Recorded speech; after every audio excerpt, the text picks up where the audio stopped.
Alright friends, sometimes I do long form content because I can get more of an idea out that way instead of doing shorts. I do shorts when I'm like, ugh, I mean to talk to you but I can't quite get it, but I'm thinking of you, right? And I'm trying to think of what I'm supposed to be telling you because honest to God, it's hard to listen and talk at the same time. It's not possible. Sometimes it is.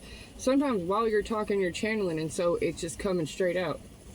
And a lot of times I channel messages without knowing I'm channeling messages. That's why you don't see me using cards or anything, because I'm talking about daily situational shit. And so if there's a message in it for you, the message was meant for you to hear and take. It's a seed. It's just a seed. You gotta water it, right? I'm just giving you the seeds. The thing is, my life's been super, super weird. And it's like I'm a perpetual student. Well, I've learned plenty enough to be the teacher now. And weirdly, I did just become a preschool teacher for special needs kids, and I'm gonna be honest with you, I didn't stick it out. I didn't stick it out because my own kids are special needs, and it made me feel like I literally just took the summer where my kids finally get out of school and just ditch them to go be with these other kids. And the truth is, I thought it was regular preschool. It's like I fucked up and I applied to something without, I don't know how I didn't catch the details of it. I don't know what part I wasn't catching of it, but I know this. Once I started, I thought special needs, physical special needs, or preschool. Preschool as in, you're 3 and 4. You're like, we're cutting out shapes, we're coloring, right? No, not exactly what is going on here. This is a place that is a preschool, and it is for the building blocks of what you need before you go to kindergarten and things like that. But we have babies as young as 6 months old, and it's the staff's kids, but they can stay like in the daycare room for babies the whole day. But they have a program for all of the kids, and there's like 11 classrooms. It goes by age. There's the baby room is 1, and then there's like 1-year-old is room 2, and 2-year-old is room 3, and there's another room of 2-year-olds, it's room 4. Okay, so, but the age only goes up to, I think, maximum 5 to 6, and the 5 and 6-year-old kids are the ones who didn't test out to go on to kindergarten. And usually the reason they didn't test out is behavioral. So at the end of the day, that's actually what this preschool is. It's technically behavioral health preschool. So it's like a fucking baby psych ward, right? I did not know. I didn't know. Not that that's intimidating. The crazy thing is my mother is a paranoid schizophrenic, and I've been going through her mental health and behavioral health issues for the last 30 years. Like, literally, her diagnosis has far superseded my existence the whole time. I'm just a built-in caretaker. So I speak the language. I do. And the thing is, I was where I was supposed to be, just not at the right time. So I went and I picked up this skill set, and I observed human nature and neurological anomalies coinciding with each other at the same time at a fundamental level. Like at the beginning, this is not due to influence, really. This is the natural interpretation of the world around them and their way of synthesizing it and making sense of it. So I saw a lot, I understood a lot really quick, and I was like, I wanted to love on them. I wanted to be gentle with them. I wanted to honestly coddle them, because I feel like the world is super fucking hard around all of us. It's hard enough to be regular. It's hard enough to be able to like be the puppet that everyone else is and not feel some kind of way about it.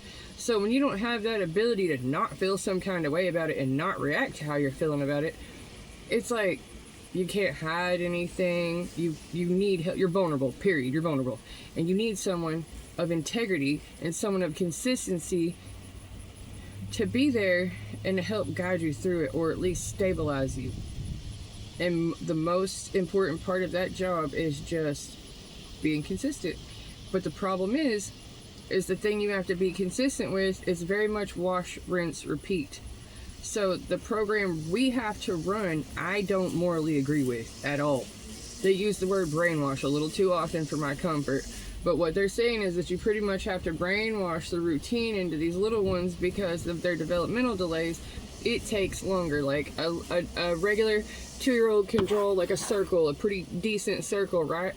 Well, there's kids here who are 6 who still can't quite even, don't even have the muscle strength to do a full circle.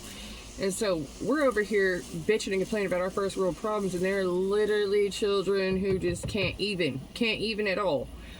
And because we're so ill-equipped to deal with our own fucking feelings, we really don't know how to deal with them. So we put them in a place. We put them in a place because we feel like I have no idea what I'm doing. That means I'm doing it wrong, and I need to send them to a place where professionals who know how to deal with this are dealing with this. Okay, well then you get to the professional level. If you're the preschool teacher is you're just doing the, not even academics, you're trying to get through the routine. There are some academics involved, but you rarely get to them because you're going through each behavioral issue, each special or unique situation.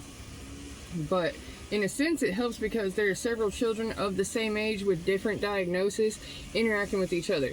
Like, one child is completely in a chair. Like, they cannot get out of this chair. It's for physical needs. They have to, or they'll be harmed.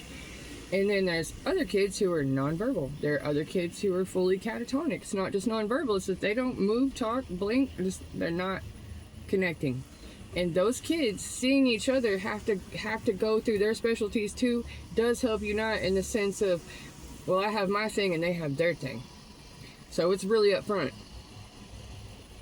We, in everyday society, don't live like that and have a fucked up habit of out of sight and out of mind and stuff like this. These children are a direct result of the last season of out of sight, out of mind. Us, our age, are the ones having these kids, and we're having these kids who are exposed to so much shit. The Wi-Fi signal, I'm gonna say it, the Wi-Fi signal is the number one thing that fucks these kids up. They pretty much have to use fiber optics in the school for the sake of kids. The ADHD, the emotional problems, the behavioral problems, a shit ton of it stems from our screens. And I'm gonna say something ugly that nobody wants to hear, but y'all know it's the truth. You know it's the fucking truth, okay? When you have a baby, and you're driving in the front seat, and your baby's about 1.5 years old, they're back there talking, blah, blah, blah, their babbling on. It's nothing. They're easy to contain. They're in a car seat. You know, you can still unsafely, but safely reach this kid and talk with him. But here's the problem still. They're behind you and you're in front of them, so they cannot see your face. They don't see any facial cues. They can't tell if you're mad. They can't tell if you're happy. They can barely tell by the tone of your voice if it's good or bad. So, if you're the kind of person who is always in a shitty mood, I mean always in a shitty mood, you're just, work's fucking with you, and the family situation's fucking with you, these kids are getting on your nerves, and your phone won't stop ringing, it's all this shit that you're also involved in. You stay mad, your facial expression is mad, your tone is mad, but your child still needs you. And so it doesn't really matter what your tone or facial expression is.